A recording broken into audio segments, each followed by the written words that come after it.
Yes, I believe video game addictions do exist. That would depend on how you define addiction. You know what? I don't really... video games can feel addictive. I believe that there are times when people can get sucked into the worlds that are created in video games. It all depends on the person's personality. You got drug addictions, you know, I mean, video games are almost just as addictive. Because an actual addiction, it takes time to get away from it.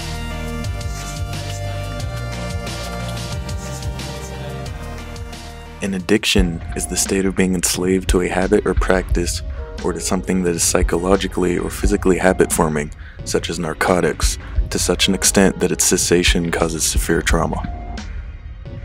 In 2007, a study of 7,000 gamers found close to 12% of them being addicted. This issue has been on the rise over the past decade, but there are those out there who deny that it even exists. Yeah, video game addiction does not exist because it's not as serious as drugs. You know what? I don't really... video games can feel addictive. You can never, want to stop playing them ever again. But compared to an actual addiction, nowhere near. Because an actual addiction, it takes time to get away from it, and it's this long process. Video games, not that hard. But where do we draw the line between what can and can't be considered an addiction? Is it fair to say that you can only become addicted to substances that you put inside your body? I haven't really personally met anybody who I would consider addicted to video games, who physically cannot stop playing.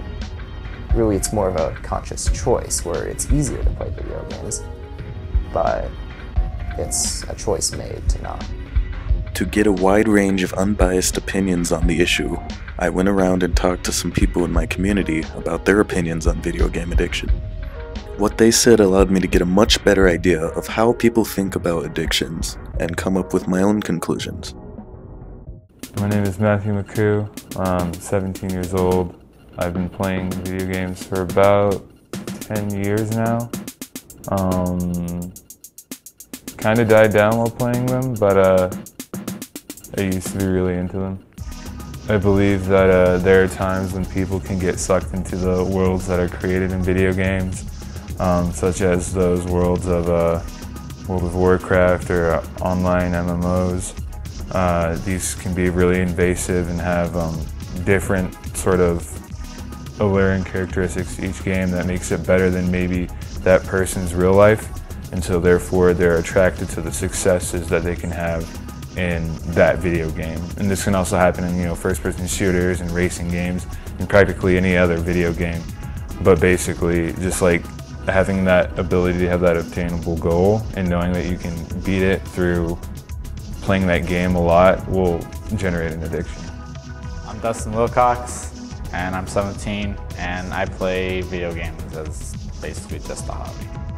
Yes, video games can become addicting because it's almost everything can become addicting. There's drugs, there's alcohol, even chips can become addicting. My name is Kara, and I'm 17.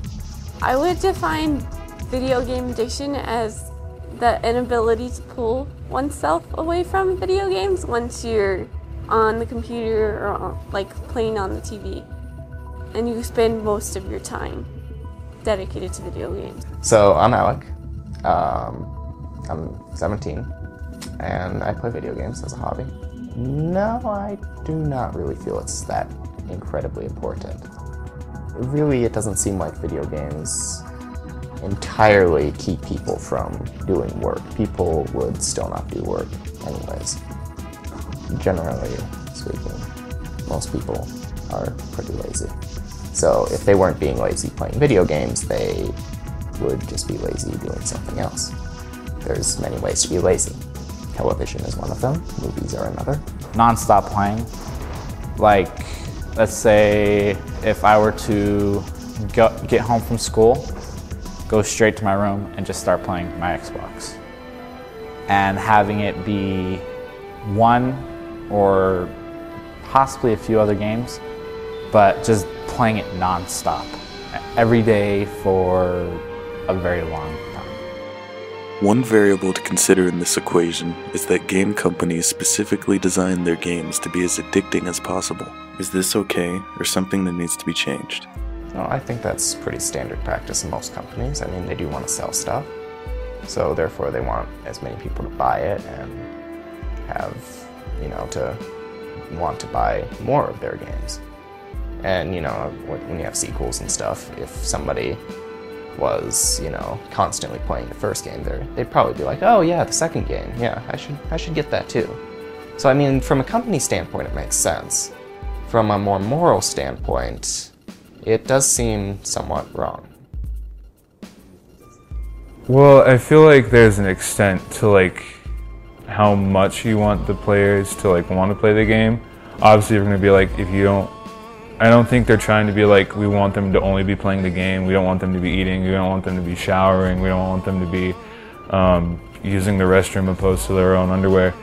But there's like, we want them to come back to our game, and we want them to, you know, enjoy our game and play our game and buy our game and tell others to buy our game so that we can make profit. And so there's sort of like, I guess a line that you have to watch between how addicting that you want it. But if they're really trying to be like, we want them to play the game and play the game always and never stop playing the game, then they should probably cut back on what they're doing.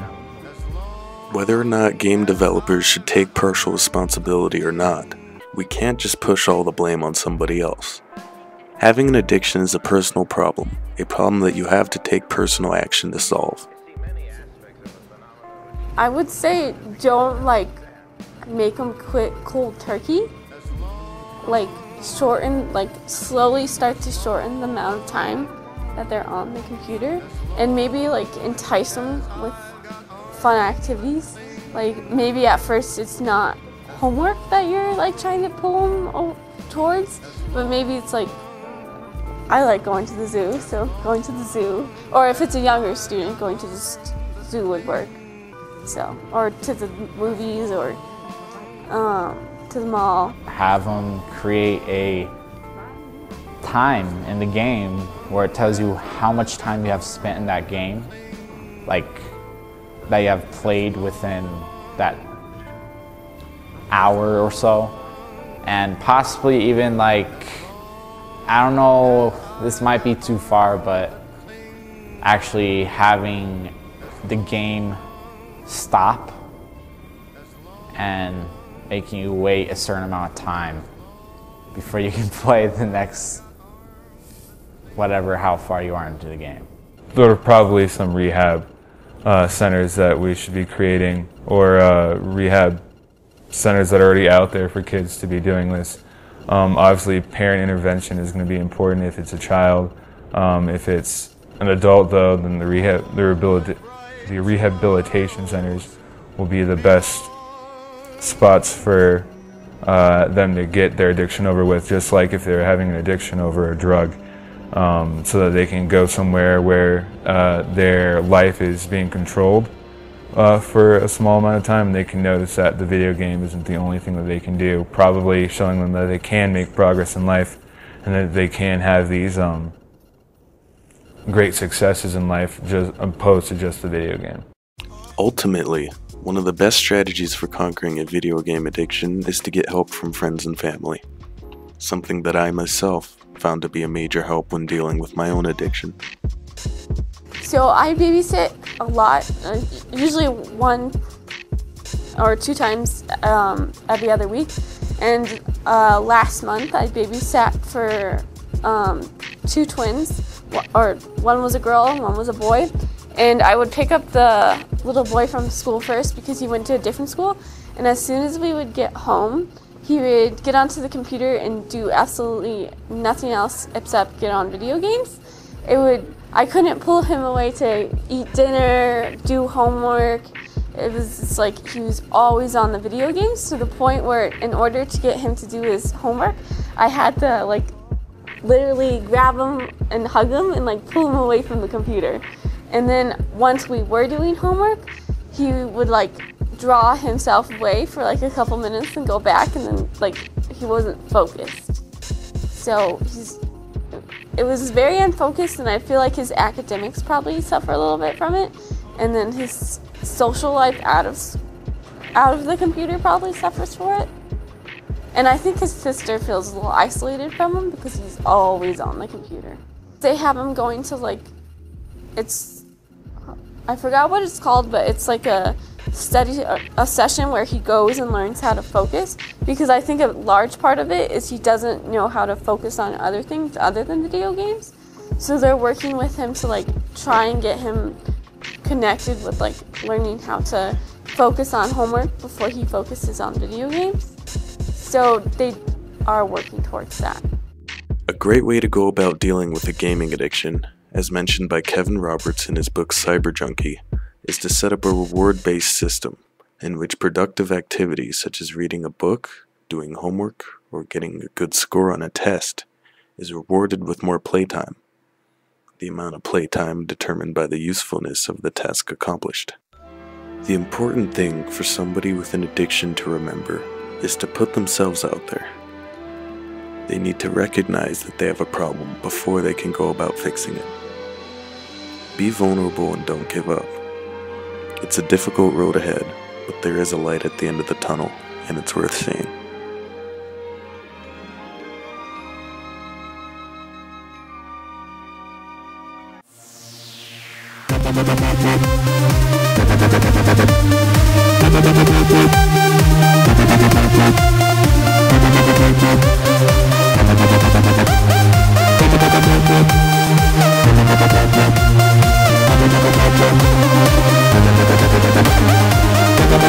Thank you.